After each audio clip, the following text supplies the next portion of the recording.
আর্থিক প্রতারণার মামলায় দীর্ঘদিন ধরে ভারতের কারাগারে বন্দী থাকা সুকেশ চন্দ্রশেখর এবার ভালোবাসা দিবসে এক অনন্য উপহার পাঠিয়েছেন জ্যাকলিনের জন্য। কারাবন্দী অবস্থানেও তার ভালোবাসার উদ্দীপনা কমেনি। এবার তিনি জ্যাকলিনকে উপহার দিয়েছেন একটি বিলাসবহুল হেলিকপ্টার, যার গায়ে খোদাই করা আছে জ্যাকলিনের নামের আদ্যক্ষর।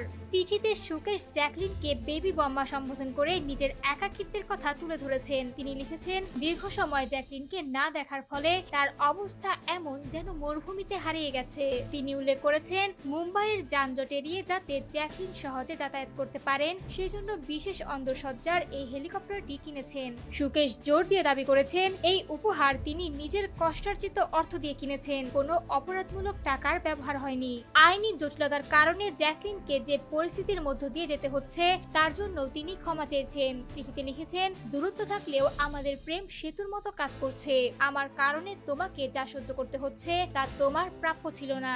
এছাড়া সুকেশ দৃঢ়ভাবে দাবি করেছেন, জ্যাকলিনের মনের ওপর কোনো পুরুষের অধিকার নেই। উল্লেখযোগ্য, এটি প্রথমবার নয়। গত বছরও ভালোবাসা দিবসে সুকেশ জ্যাকলিনকে একটি প্রাইভেট জেট উপহার দেওয়ার ঘোষণা দিয়েছিলেন। সেই জেটের নম্বর ছিল তার জন্ম তারিখ অনুযায়ী এবং গায়ে লেখা ছিল নামের আদ্যক্ষর। সুকেশ চন্দ্রশেখর বর্তমানে প্রায় 200 কোটি রুপি জালিয়াতির মামলায় কারাগারে রয়েছেন।